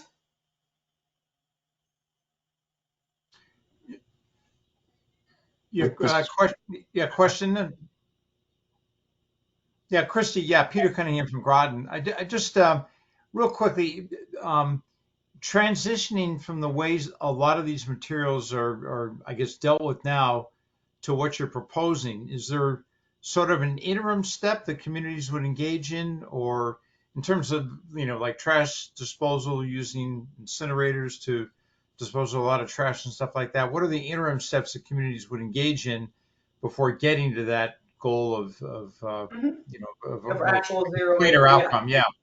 Yeah. That's a really good question, Peter. And this is the kind of thing that I'm happy to talk about. My family will tell you ad nauseum. So, and it gets complicated. So I'm happy to go through some of it now quickly. And then if you want to have me back or call me another time when everyone's not sweating quite as much as we all are tonight. I don't know about you guys, but I don't have AC in my house. I'm dying. Then I'm happy to do whatever works. But to give you a brief answer, Peter, and then again, you folks let me know how much time you want to spend on this. Our waste stream is in Massachusetts, and it's pretty similar across the country, is made up of about 25 to 33% food and yard waste. That's the first thing. So that food and yard waste, we've got to start reducing the food and composting it. Right. The DEP has done a really good job at banning up if you have a half a ton or more of food waste that you produce. If you're a school or a restaurant that produces a lot of food waste, you're not allowed to put it in the trash. So the DEP has done a great job of educating hospitals and schools and big businesses to help them reduce their food waste, so they're not buying things that don't get eaten by the kids at school, for instance, or finding ways to compost that. So that's one piece. And now we've been pushing DEP to actually ban all food disposal, the way that Vermont has and the way that California is moving towards, and also making sure that we measure where the food's going, that it's not going mixed with sewage sludge, which is very toxic, and that it is actually getting composted as locally as possible and as safely as possible. That's about a quarter of the trash, right? The next about quarter, 20%, is paper and cardboard. If we just recycled the paper and cardboard, we'd be recycling a heck of a lot more than we actually are in curbside right now. So we really see that paper and cardboard as something that should be separated out. Paper and cardboard gets complicated. Cardboard is more of a cash crop, if you will.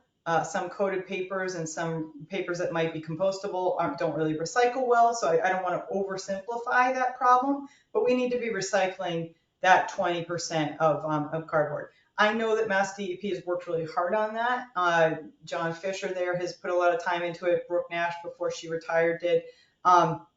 They put a lot of time into this. And so that's something that we need to do better on. And it's something that we could do. Again, some of that too could be reduced with reusables, but a lot of it is really just doing a better job with our recycling system. Which, I see my friend Irene Condon's on here. She has helped us out in Sturbridge with some of these issues. That's the kind of thing that we need to put some real time into, is to making sure we're doing a better job with our paper and cardboard recycling. So that's half our problem right there.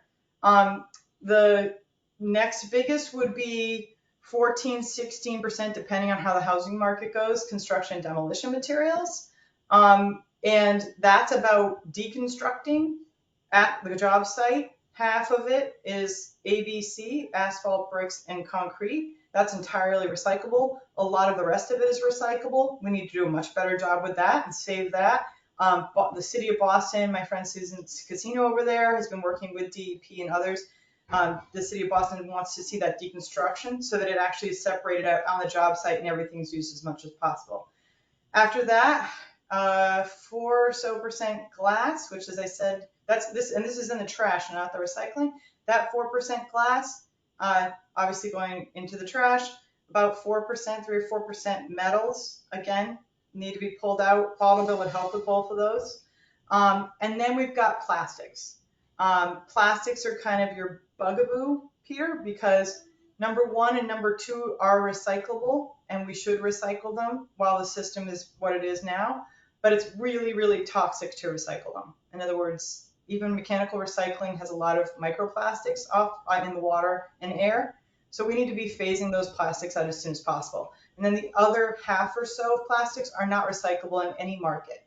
The only plastics you should be putting in your curbside are number 1, number 2, and 5. Bottles, jugs, and like yogurt tubs. There is no market, and the material recycling facility doesn't even sort the rest of it. And then lastly, so that's almost everything, right? So we've got a solution for a lot of it, and some of it we need to get rid of. And then lastly, you've got textiles, 5 or 6%. Just at a meeting with some folks who want to do some textile sorting technology. There's a lot that could be done there. The cotton is definitely recyclable. That's about a third of the textiles. Some mixed stuff that may or may not be recyclable, and the polyester, again, probably not recyclable. So we've got some plastic to phase out there. And then finally, household hazardous waste and electronics. The electronics we should be reusing and recycling. The household hazardous waste we want to be isolating or maybe finding less toxic options. So that's how we get to zero waste in Massachusetts in 5 minutes. I hope that's, does that give you a sense of what we need to do to start phasing out the incinerators and landfills? Yeah, it does. Thank you. Great. And please visit our website, justzero.org, and take a look at a lot of this stuff is there too, in more detail and with a lot of citations, because I'm not making any of this up. This is all coming from from real research. So Christy, thanks you. I've lived in Townsend for over 40 years, and I think that we have recycled for close to 30. And Irene is from our area, and maybe because I'm so used to it, and maybe hopefully there are others on the commission here that have recycled for a long time, and we don't, I guess I can't fathom not doing it. So yeah. I like, you grow up with it. The kids grew up with it. That's what you did. So I'm sorry to hear that it's still such an issue. Like, it should be in schools. They should be teaching that in schools rather than. I think it's a mindset, Laura. I mean, you look back at actually during World War II, families recycled everything for the war effort, but I mean, recycling went on then. So it's sort of a mindset and trying to get people, I guess, ingrained into thinking that way going forward. And with everything else sort of converging in terms of, climate change and impact on the environment and everything, would seem like a good time to do that and to get people more, I guess, involved in doing that. And I got Tessa David looking over my shoulder. So. Well, I think you also should all remember that your individual habits can't solve this problem. And unfortunately, even the hard work of Mass DP and the city and town recycling coordinators, who I know many of them, across the Commonwealth who've worked hard on this for a long time, what we're up against is not, but they like to say, oh, it's your habits. Some people are not doing this, some people are against. That's not really what we're up against. What we're up against is ExxonMobil. Like, let's just be clear here. And we're up against waste management. And the two examples I'll give on that, we didn't used to have 16% plastic in our waste, right? They've switched to single-use plastic whenever possible. And Coca-Cola did a life cycle analysis in 1969. What's the best way to get people a Coke for the environment and for their health? And that's in a glass bottle that's refillable. It's always been the case. And Coke doesn't do that because it's cheaper for them to take the subsidized petroleum-based plastic and just let that go into the environment and let that go be burned or buried. They don't care. So that's what you're up against, is plastic being the plan B for the petroleum companies. So that's one thing. That stuff's not going to be recycled, and it can't ever be recycled safely. We should recycle and put stuff in our curbside now because that's a system we have, but we have to move beyond it to reusables. And then the other piece of this, again, waste management doesn't want to give up a single ton. That's what their business model is based on, is tonnage. So waste management wants to take the food waste, put it in a core facility, chop it up, send it to the Greater Lawrence Sanitary District, mix it with sewage sludge, and process it that way. That's not clean, that's not composting. So sewage sludge is incredibly toxic and full of PFAS from landfill leachate. So again, the agencies, the city government, and consumers are all chugging away, as you said, for 30 years, Laura, to recycle. And meanwhile, every time we push up against making a change, like trying to pass an expanded bottle bill, who's there? The national, the North America Solid Waste Association, Casella, that's who testified against this bottle bill. The package stores testified in favor of it. And I've already told you, like when we're talking about the bag ban, Stop and Shop is saying we're going to phase them out anyway. So that who we're really up against are the big corporate players that are making a buck on the existing polluting system. So all of you should do your best and continue to put everything in curbside that you're allowed to put in curbside. Number 1, number 2, number 5, plastics, aluminum, and glass. But the system has to change, and the paper and cardboard too. But the system has to change. Other places we don't put glass in curbside. In Canada or Europe, they don't put glass in curbside. And we know, but it contaminates the paper. So it's better to have it in the bottle bill. Let's get those liquor and wine bottles in the bottle bill. Oh, Christy, it's like so far beyond. We're all a bunch of peons here doing but that's what it's daily basis. No. We're all peons. Trust me. You listen. You call again, and this is about how to get involved. Not you folks decide based on what works for the commission. And I just really appreciate your having me here tonight because I know, even just listening to you speak earlier, how many issues your under-resourced agency is supposed to handle. So any support you can give as a commission, that's fantastic. But also as individuals, feel free to call your legislators, your reps, your senators work for you. Talk to your town government and see what they're doing. And again, the towns can support these bills too. And also just, check out CLF's website on this stuff and also Just Zero's website on this stuff. Any questions you have, let us know. It really is all about people power and grassroots. Those calls, reps have told me if they get 5 or 6 calls, then they know something's a hot issue, right? 5 or 6 calls, that's not many. So again, just real quickly, I'd like to add, I mean, one of the Achilles heel in a lot of this, I think of what you're talking about, Christy, is the impact of PFAS on the environment, and particularly on water systems. We're certainly dealing with it here in Groton and with our regional school district, but it's something that's starting to contaminate the groundwater. It gets into water and stuff, which is so fundamental to, I guess, life, if you will, is clean water. And if it's contaminated with PFAS, which is a byproduct of all, this plastic waste and everything that's in the environment, something has to get done about it. I think that gets people's attention when they start realizing that this has an impact on their drinking water, on municipal wells, on private wells. Those are things that are very, very, very real, and the people have to pay attention to it. I couldn't agree more. Yeah, they just found out that loon eggs in New Hampshire have PFAS in them now. They're finding that the loon eggs are not hatching because they've got PFAS in them. So, and the PFAS is from landfill leachate going into the sewage sludge, or from firefighting foam, or from coatings when it's supposed to be waterproof or stain-proof. Yeah. So could I interject? Yeah, could I interject? Kirsty, the point you just made was one of the 2 points I wanted to make, was that to Laura Manitrielli's your question about, we are who we are. The reality is that individuals have power. Kirsty, you mentioned if a senator or a rep gets 5 calls or emails, it's monumental. It is. I've heard many state reps and senators say that and say 5 phone calls or emails, because virtually nobody calls them. But if they get 5, 6, 7, 10 is monumental. So if individuals call or email, that goes up the list versus the occasional call. Separately, the Conservation Law Foundation, Mara and Kirsty has to be here tonight to seek MRPC's support. I'm assuming they're reaching out to other regional planning agencies. So that's why I suggested earlier in October. So think about this. If the MRPC commissioners direct me to write a letter in support or defense or attack or whatever you want me to do, then I'll write a letter and submit it for the relevant legislation. Kirsty, send me the bill numbers, please. So that's why Conservation Law Foundation is here.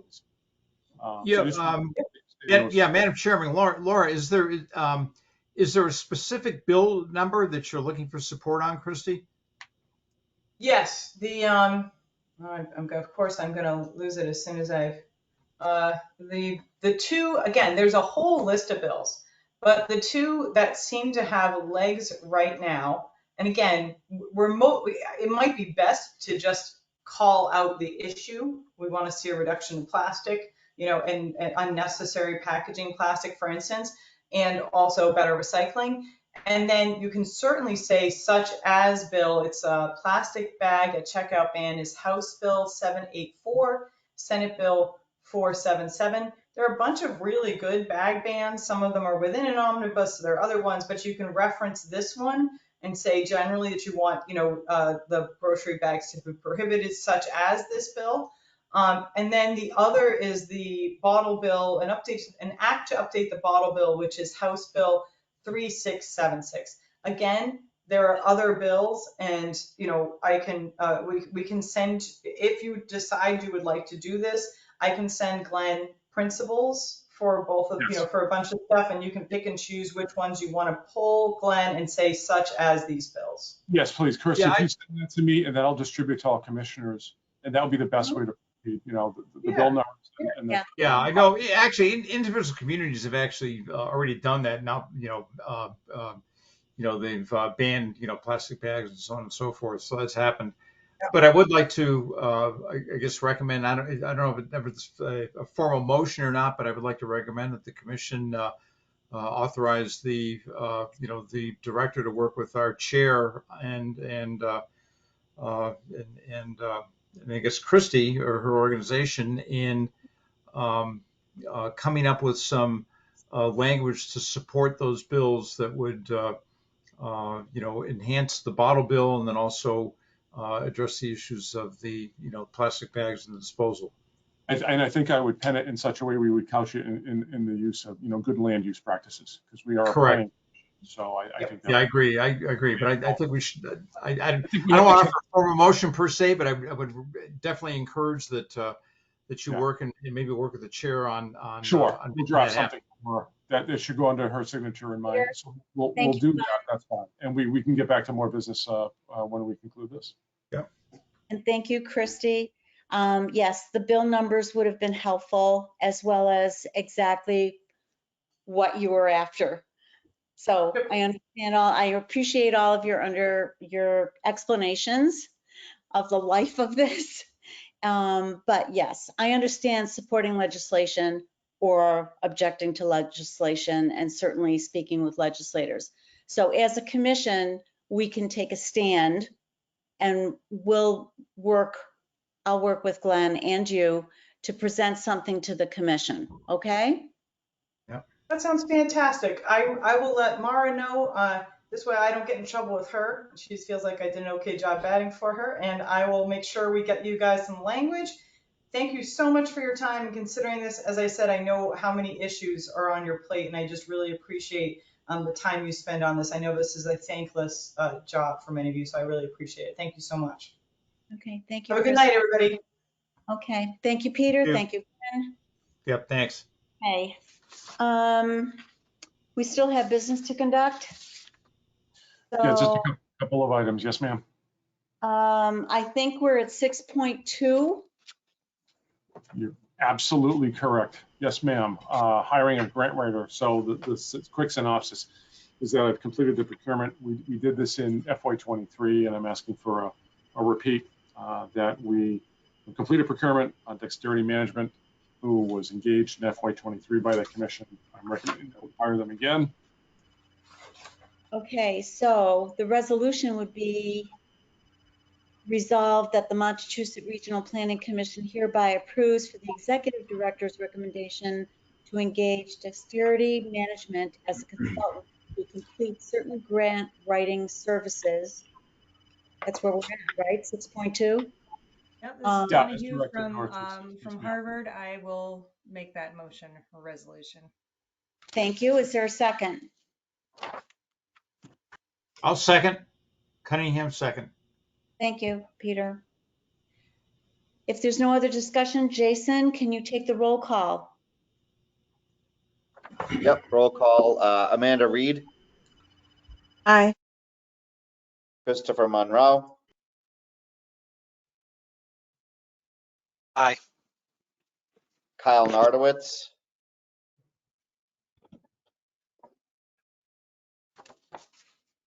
Kyle, are you there? Yeah, I'm here. Aye. Laura Schifrin, Laura Schifrin and I. Peter Cunningham, Yeah, Cunningham, aye. Rick Ward, Aye. Stacia Donahue, Aye. Tim Toth, Aye. and that's it. Thank you. That sounds unanimous. Madam Chair, Yes? this is Rick Ward. This might be my hearing, but when we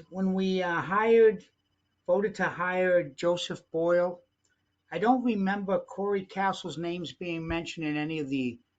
I stated it. I did state it. You did? Okay. I started the resolution with Mr. Joseph Boyle and Corey Castle. Okay, great. Okay, thank you though. Again, 6.3. Now Very it is. quickly. Yeah, very, very quickly. So this came up, this came about because a community recently this summer said to me, well, you know, we're hiring you to do this job. It's a state grant and we'd like to pay you at the end of the grant when it's all over. And I said, you know, we really can't operate that way. We all have bills to pay. Municipalities do, private companies do, and so do RPAs. So we have historically billed either monthly or 60 days or quarterly, but we don't really have a policy. I'm asking the commissioners to adopt a policy that says from this date forward, entities engaging MRPC for planning and related services shall compensate MRPC no more than monthly and no less than quarterly. So we need something that we can say, okay, we have a policy, you're gonna abide by it. Now, the caveat is you can't tell the state and federal government entities, departments to pay you monthly or quarterly. They just dictate when they pay you. But this is bluntly for the nonprofits we do services for and for the municipalities for it. So it's for all of your colleagues that, you know, you can't go do a 2-year project for $25,000 and then get a check at the end. We have bills to pay like payroll and other things. So that's why it came up. So I'm asking for a resolution to adopt the policy as presented. Thank you. Okay, may I ask how often this happens? The request to pay us at the end of a 2-year grant had only come up once. The reality is that I have no teeth to go back to. I have nothing to bite into and say, it's our policy to be paid this way. I'm asking this person. He said, oh, okay, yeah, we'll pay you quarterly. So we put it into the contract. But you know, your executive director needs a tool, needs a backstop, if you will. So this is why I asked for the policy approval. Okay, direction of the board? Yeah, Glenn, can I ask, typically, how's it handled now with communities? Do they pay Monthly or pay, quarterly? They pay monthly or quarterly, based on what the reimbursements they get in terms of the grant? Yeah, I mean, you know, if they didn't get a grant and it sits in their coffers, you know, here's the bottom line. If it's sitting in their coffers, it's one thing, but if they're not getting the money and then they're you know, they're paying out of their own pocket. No, well, honestly, Peter, there are three ways to pay. Either they get a grant up front, or they draw it down monthly, all right, and they can pay us monthly, or they can pay us quarterly, and that's fine. The reality is that the world is built upon monthly billing. This question has never been asked of me in the 20 odd years I've been here, and quite frankly, it's just not how the world operates. And in this particular question, and I won't name the community, it's a political issue. And someone's finance person went to the town administrator and said, I don't want to do the paperwork just once a year. It's no. That's not reality, folks. Yeah. Okay, you know, you got to pay your bills. And the reality is that in that municipality, and in every municipality, you all get a cable bill, and you all get an electric bill, and you pay your bills on a monthly basis. So I just, you know, I want some backing. So going forward, I can say it's the policy of the commission that you pay us on a regular basis, because I have to write checks for payroll. And if we don't get cash in, then I don't want to go hit the line of credit and borrow money, you know, and pay interest, and that increases our costs. It's not fair to the board of directors of this organization or the staff that, you know, everybody's going to pay their bills every 30 days. And that's typically how we do it. Okay. Thank you. Okay. No problem. Thanks for asking. I'd offer motion then that the commission adopt the policy regarding the payment of yes, well, as presented by the executive director. Is there a second? Monroe, second. Thank you. Any other discussion on the payment policy? Hearing none. Jason? Amanda Reed, Aye. Christopher Monroe, Monroe, aye. Kyle Nardowitz, Aye. Laura Schifrin, Laura Schifrin, aye. Peter Cunningham, Cunningham, aye. Rick Ward, Aye. Stacia Donahue, Aye. Tim Toth, Aye. and that's it. Sounds unanimous. Thank you all. Okay, 6.4. Glenn, are there any other administrative matters? No, I'm going to go right into 7, where it basically says, you know, we have been doing quarterly reports with long narratives of 20, 25, and 30 pages. We're moving toward an online mapping and reporting system. If you may be aware, or you may not be aware, but if you go to mrpc.org or an MR Mapper, or you Google MR Mapper, mrpc.org, you come up with the great mapping tool that we have, that GIS and IT has developed over the years. And we want to put our reporting system on that website, on that app, to use the vernacular of the current language. And we want to have a report, be it live there all the time, so people can just go on, click a community, have a little drop down, and then click on a project and say, oh, that's the status of my project. So we want to make it more iterative, more up to date, because you know, bluntly, what I want to do here is save staff time. We are writing volumes and volumes and volumes of reports. A lot of what we get hired to do in our day jobs is write reports. And that takes away time, bluntly, from delivering a service. And in this day and age, I'd like to help the staff so we can get back to, hey, let's deliver that fill in the blank, whatever that service is, or zoning bylaw, or whatever it is. And so we can deal with less onerous reports. But we can populate these, have a simple, where department heads and other staff would fill out a spreadsheet. It goes to Jason, and Jason's doing all the work behind the scenes here. He's developing the system that you can just do a pull down by community. So ideally, and Jason, I hope I explained that correctly in my simple world. And just if you want to say anything about it, go ahead. But we want to keep it simple and up to date, and not have to. I don't want to have to ask department heads, honestly, every 3 months to write, you know, 30 pages of reports, because it's just become daunting, and I'd like to keep it streamlined, simple as possible, more purposeful by community. I hope that helps. Hopefully, we'll roll it up. Hopefully, alpha beta over this in October, and then by December it's done. So that's my goal. I think that's a great idea. Thank you, Madam Chair. Especially for the communities to be able to just look in and see what the status is without having to call somebody. And of course, if they're not seeing any updates in it, then they might want to call. And the contact information will be there, Madam Chair Lady. Absolutely. So well said. Okay. So this doesn't need a motion or anything. This is No, just. it's an FYI, ma'am. I have a Okay, question, thank you. Madam Chair. Karen's waving her hand. Karen may speak. Thank you, Madam Chair. How often are we to update this online thing? We'll stick with quarterly, but it should be no less. Yeah. Karen, we're having trouble hearing you. Did you say how often we're going to update? We'll just stick with quarterly. That's fine. We just want to be consistent with that. So I'm not looking for it every minute or every week. Just stay with the quarterly. Like we do But quarterly. like Laura says, if someone goes on there and looks and their project hasn't said anything for a whole quarter, they're gonna call me still. We already have a quarterly system, Karen, right? So we're not doing any less or any more. It's still a quarterly system. So if we issued a quarterly report tonight, a 20 or 30 page report, right? And they didn't get that, this is 90 days later, that didn't change. So now you're going to have it online rather than having to write it and send it out to them all. It's still writing it. I don't understand. But Karen, it's a lot less writing. We have to do less writing and more services, like we've chatted about. We don't need to write volumes. 3 sentences per project update. That's all we need.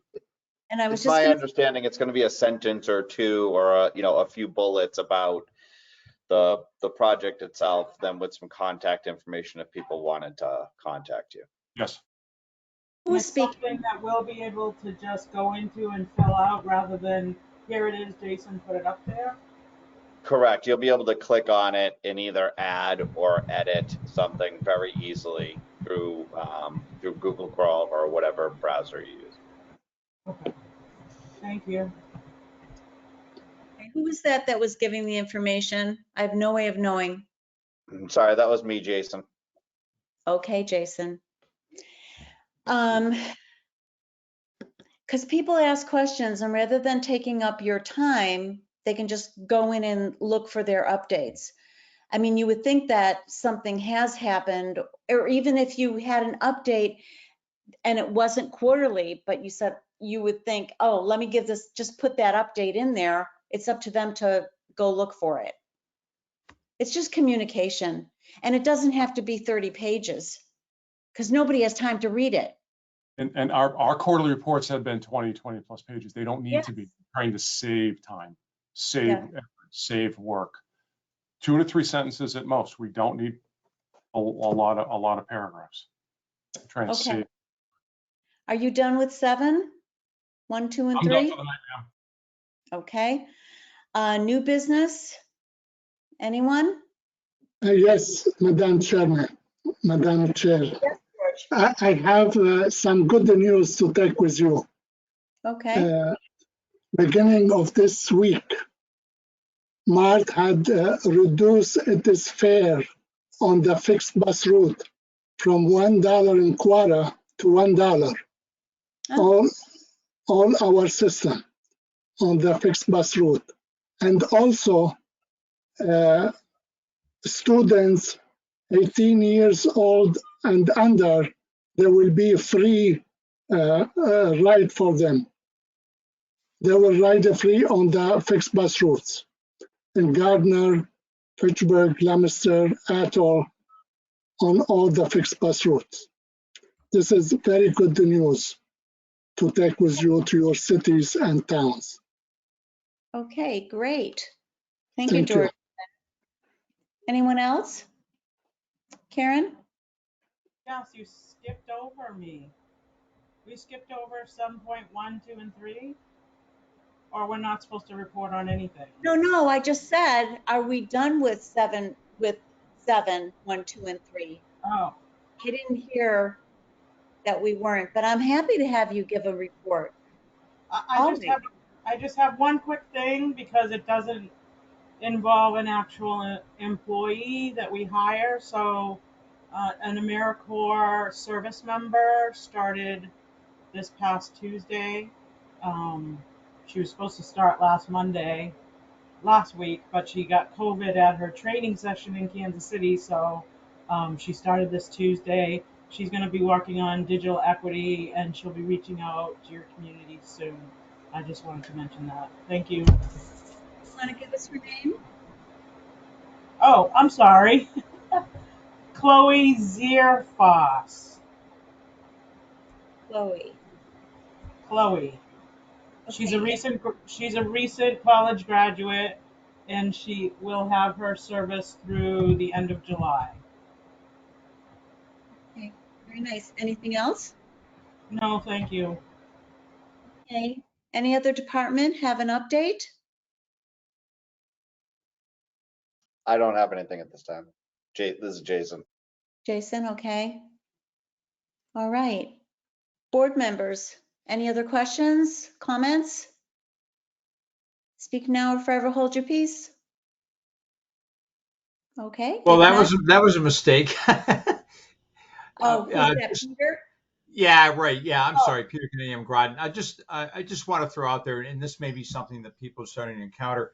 We're dealing with a very serious issue regarding PFAS contamination at our regional high school, and we have a DEP basically, consent order requiring us to clean that up.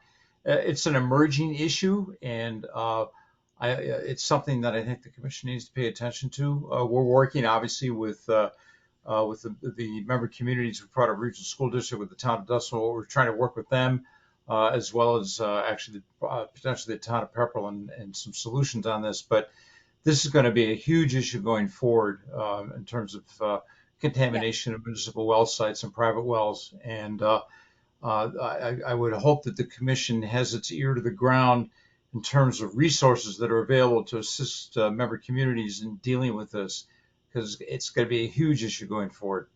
So I just want to throw that out there. That's all. Thank you. Just so that you all know, to my knowledge, it's not only statewide, but it's nationwide. Totally. That's Totally. Absolutely. Yeah. And there's actually some legislation pending, I think, to try to reduce the presence of those chemicals, the polyfluoroalkyl. I don't know what the acronym stands for, but it's these are forever chemicals, and they're in so many different things, and they're finding their ways into the municipal water systems, into the aquifer, and ultimately the way to stop it is to get them out of the food chain, so to speak, so they're not out there or not being used or in commercial applications, for consumer applications. But it's a big deal, and it's huge, and we're going to need to be mindful of it, I think, going forward.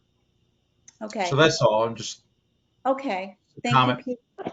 Glenn, if you hear of anything for us regionally, I know Townsend has already had their groundbreaking on their water plant.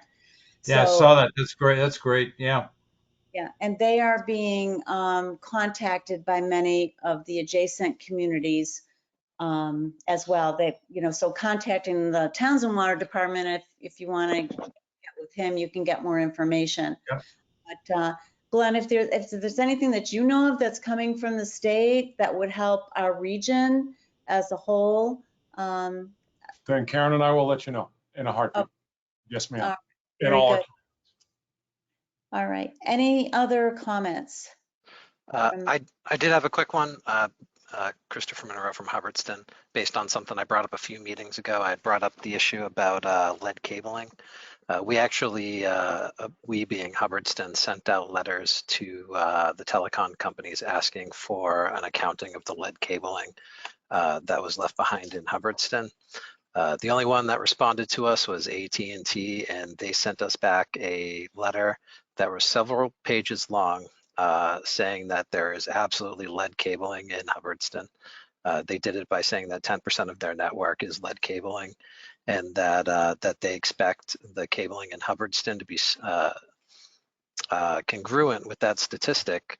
They then also said that they will not share the location with us of any of the lead cabling because of security reasons. And then they then went on to produce a couple pages of research that they funded themselves, arguing that lead cabling is not dangerous for anybody. And then they had they sent over links for a couple puff pieces that they sponsored, talking about how the Wall Street Journal and other organizations are totally overreacting and that those stories were clearly funded by environmentalists. So I just wanted to throw that out there to see if anybody else had looked at this issue since then, and essentially let everybody know that we're still looking into it, and what we got back wasn't great. Glenn, anything statewide on that you know of? Christopher Monroe knows a great deal more about this than my issue. He brought it to our attention recently. He's the expert in the room. And Christopher, if you'd be willing sometime, could we chat in Teams or on the phone, and maybe you can educate me? Because I hear nothing on this issue other than from Christopher, to be honest with you. I would defer to Karen. This is in the world of contamination. So Karen, do you hear about these issues about lead and cabling and so forth? So I'm going to ask our new brownfields person. Share those reports with the commission? Yeah, I can. We sent them on behalf of the town, so they're all public records. So I can forward them over to Glenn and Karen Okay. on what we asked and the response that we got back. So tell me, I mean, I'm a planning board member. Would this be something that the planning board would address, or would it be our Board of Health that would be advising us? So our town administrator is working on it with the Board of Health, but the reason it came to our attention is because we have a couple fairly significant lots that have abandoned cabling that are running across them. And we would like to see those lots turn into some form of housing. And we were already dealing with an issue on one of the nearby lots where we had lead contamination because the police were using it as a shooting range. So we've been led forward lately. So that story caught our attention and we've been digging into it because of it. Yeah, no pun intended there, huh? No pun. Okay. Thank you for bringing that to our attention, because that's never crossed my mind, you know, and certainly I can see how that's possible for a developer to run into a problem there, or anyone with vacant land and cables going across it. So thank you, Christopher, for bringing that up again.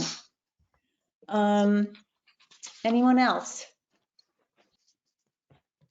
If not, I'll entertain a motion for us to adjourn this meeting at 9:05 p.m. Monroe, motion to adjourn. Is there a second? Cunningham, second. All right. Okay. Jason? Amanda Reed, Aye. Christopher Monroe, Aye. Kyle Nardowitz, Aye. Laura Schifrin, Laura Schifrin, aye.